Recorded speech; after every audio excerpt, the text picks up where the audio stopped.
బంగారం భద్రతకు ప్రతీక, సంక్షోభంలో ఆశ్రయం. కానీ ఇప్పుడు అదే బంగారం కుదేలవుతోంది. కొన్ని నెలల క్రితం వరకు ఆకాశాన్నంటిన బంగారం వెండి ధరలు ఇప్పుడు ఒక్కసారిగా కుదేలవుతున్నాయి. రికార్డు స్థాయిలో మెరిసిన పసిడి ఇప్పుడు వరుసగా పతనమవుతూ మార్కెట్ను ఆశ్చర్యానికి గురిచేస్తోంది.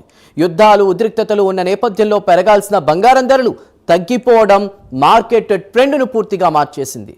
ఇటీవల వరుసగా పడిపోతున్న ధరలు ఇన్వెస్టర్లలో అనిశ్చితిని పెంచుతుండగా కొనుగోలుదారులకు మాత్రం ఇది ఒక అవకాశంగా మారుతోంది. అయితే బంగారం ధరలు ఎందుకు ఇంతలా పడిపోతున్నాయి? రికార్డు స్థాయికి వెళ్లిన పసిడి ఒక్కసారిగా ఎందుకు నేల చూపు చూస్తోంది?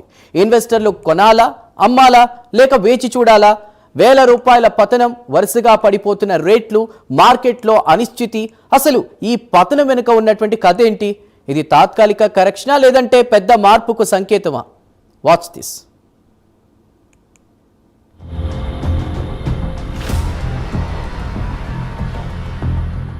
బంగారం అంటే భద్రత, వెండి అంటే పెట్టుబడి. కానిప్పుడు ఈ రెండింటి ధరలు ఒక్కసారిగా కుప్పకూలుతున్నాయి.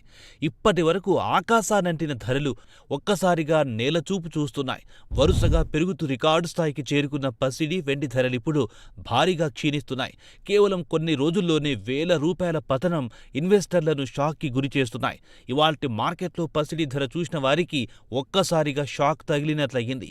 కొన్ని నెలలుగా ఆకాశానంటిన ఈ లోహాల ధరలు ఒక్కసారిగా కుదేలయ్యాయి. ఉదయం ట్రేడింగ్ మొదలైన వెంటనే అంతర్జాతీయ మార్కెట్లో ఔన్స్ గోల్డ్ ధర $4,400 దిగువకు జారిపోవడం, వరుసగా పతనం కొనసాగుతుండడం ఈ ట్రెండ్కు స్పష్టమైన సంకేతం. అదే సమయంలో వెండి కూడా భారీ ఒత్తిడికి వెళ్లి $65 పరిధిలో ట్రేడ్ కావడం మార్కెట్లో ఉన్న బలహీనతను చూపిస్తోంది. ఇక ఈ ఏడాది ప్రారంభంలో రికార్డు స్థాయిలో చేరుకున్న బంగారం, వెండి ధరలు గత కొన్ని రోజులుగా దిగొస్తున్నాయి. అంతర్జాతీయ మార్కెట్లో బంగారం ధర వారం రోజులుగా పడిపోతూ 4 నెలల కనిష్టానికి చేరుకుంది. దేశీయంగానూ ఇదే పరిస్థితి కనిపిస్తోంది.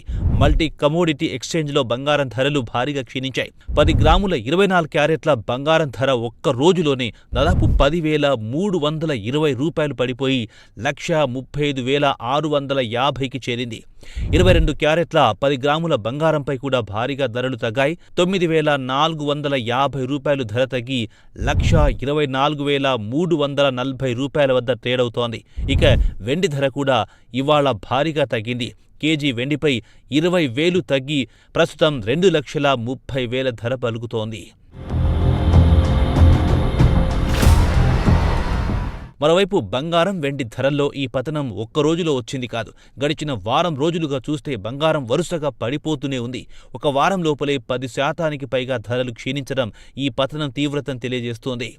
భారత్ మార్కెట్లో కూడా 100 గ్రాముల బంగారం ధర లక్షల్లో పడిపోవడం, కేవలం కొన్ని రోజుల్లోనే దాదాపు $1,08,000 వరకు విలువ తగ్గడం అసాధారణమనే చెప్పాలి. అయితే ఇంత భారీ స్థాయిలో ధరలెందుకు పడిపోతున్నాయనే ప్రశ్న అందరిలో ఉంది.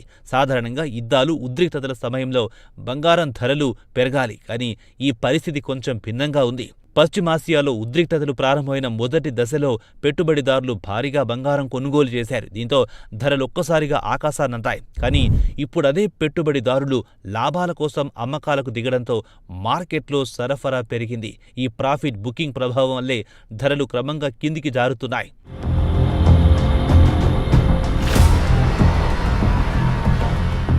చమురు ధరలు పెరగడం వల్ల కూడా ప్రపంచవ్యాప్తంగా ద్రవ్యోల్బణం పెరుగుతుందనే భయాలు మొదలయ్యాయి. ఈ పరిస్థితుల్లో కేంద్ర బ్యాంకులు వడ్డీ రేట్లు పెంచే అవకాశం ఉందన్న అంచనాలు బలపడుతున్నాయి.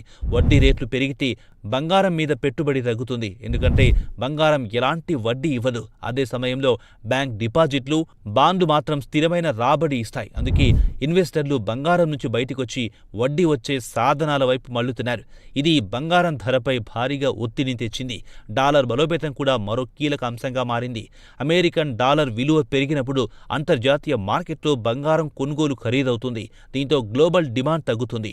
ప్రస్తుతం డాలర్ ఇండెక్స్ బలంగా ఉండడం అంతర్జాతీయ మార్కెట్లో బంగారం కొనుగోలు ఖర్చును పెంచుతోంది. దీంతో విదేశీ ఇన్వెస్టర్లు కొనుగోలు తగ్గిస్తున్నారు. ఇది కూడా ధరల పతనానికి కారణమైంది.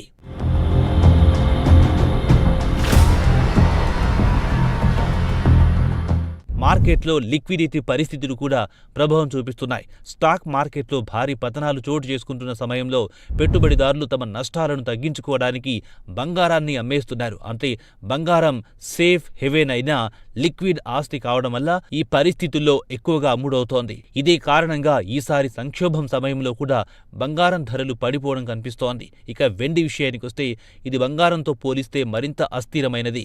ఇండస్ట్రియల్ డిమాండ్పై ఎక్కువగా ఆధారపడే వెండి ఆర్థిక మందగమన భయాల సమయంలో ఎక్కువగా పడిపోతుంది. ప్రస్తుతం ప్రపంచ ఆర్థిక వ్యవస్థ మందగిస్తున్న అంచనాలుండడంతో వెండి ధరలు మరింత వేగంగా క్షీణిస్తున్నాయి. ఇక కరెక్టుగా గతేడాది ఇదే నెలలో మార్కెట్ పరిస్థితులు చూసేవారికి అది నిజంగానే గోల్డెన్ ఇయర్గా అనిపించింది. ఆర్థిక సంవత్సరం 2024-25లో బంగారం ధరలు దాదాపు 32% పెరిగాయి. మార్చి 2025 నాటికి 10 గ్రాముల ధర 67,000 నుంచి 88,000 దాటడం పెట్టుబడిదారులకు భారీ రిటర్న్స్ ఇచ్చింది. అంతర్జాతీయంగా కూడా ధరలు రికార్డు స్థాయికి చేరడం, గ్లోబల్ అనిశ్చితి పెరగడం అన్నీ కలిపి బంగారాన్ని అత్యంత ఆకర్షణీయమైన సేఫ్ హెవెన్గా నిలిపాయి. అయితే ఇప్పుడు 2026 పరిస్థితి చూస్తే కథ పూర్తిగా మారిపోయింది. ఏడాది ప్రారంభంలో భారీగా ధరలు పెరిగినప్పటికీ ప్రస్తుతం ధరలు దిగజారుతున్నాయి. వరుసగా పతనాలు నమోదవుతూ 4 నెలల కనిష్టానికి చేరుకోవడం మార్కెట్లో ఉన్న మార్పును స్పష్టంగా చూపిస్తోంది. అలాగే మార్కెట్ సైకాలజీ కూడా ఇక్కడ ధరల హెచ్చుతగ్గులకు కారణమయ్యింది. 2025లో భయం, అనిశ్చితి కారణంగా కొనాలి అన్న ఆలోచన ఎక్కువగా ఉండగా ఇప్పుడు లాభం తీసుకుందామన్న మైండ్ సెట్ పెరిగింది. అంటే అప్పట్లో డిమాండ్ డ్రైవన్ ర్యాలీ అయితే ఇప్పుడు సప్లై డ్రైవన్ కరెక్షన్ జరుగుతోంది.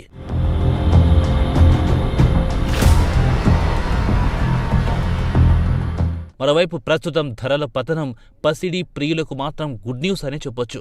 పసిడి వినియోగదారులకు ఇది మంచి అవకాశం. ముఖ్యంగా పెళ్లిళ్ల సీజన్ నేపథ్యంలో బంగారం ధరలు తగ్గడం వల్ల ఆభరణాల కొనుగోలుకు మంచి సమయమని చెప్పొచ్చు. భారతదేశంలో సాంప్రదాయంగా బంగారం కొనుగోలు చేసే కుటుంబాలు ధరలు తగ్గినప్పుడల్లా కొంతగా కొనుగోలు చేస్తుంటాయి. అదే ట్రెండ్ ఇప్పుడు కనిపించే అవకాశం ఉంది. అయితే ధరల పతనం శాశ్వతం కాదని నిపుణులు చెబుతున్నారు. ఇది ఒక కరెక్షన్ మాత్రమే అంటున్నారు. అంటే గత కొన్ని నెలల్లో బంగారం, వెండి ధరలు చాలా ఎక్కువగా పెరిగాయి. ఇప్పుడు అవి సర్దుబాటు దశలో ఉన్నాయి. దీర్ఘకాలంలో మాత్రం పసిడి విలువ నిలుస్తుందని చెబుతున్నారు. అయితే ప్రపంచంలో ఇంకా అనిశ్చితి ఉన్న నేపథ్యంలో ధరలు మరింత తగ్గే అవకాశం ఉందని చెబుతున్నారు. కేంద్ర బ్యాంకులు ఇంకా బంగారం కొనుగోలు చేస్తున్నాయి. అందుకే కొందరు నిపుణులు ఇంకా దీర్ఘకాలంలో బంగారం ధర 95,000 నుంచి 1,00,000 వరకు వెళ్లే అవకాశం ఉందని అభిప్రాయపడుతున్నారు. కానీ ఆ స్థాయికి చేరాలంటే కొత్త ట్రిగ్గర్ అవసరం. మరింత గ్లోబల్ ఉద్రిక్తతలు, డాలర్ బలహీనత లేదా ఆర్థిక సంక్షోభం వంటి పరిస్థితులు రావాలి.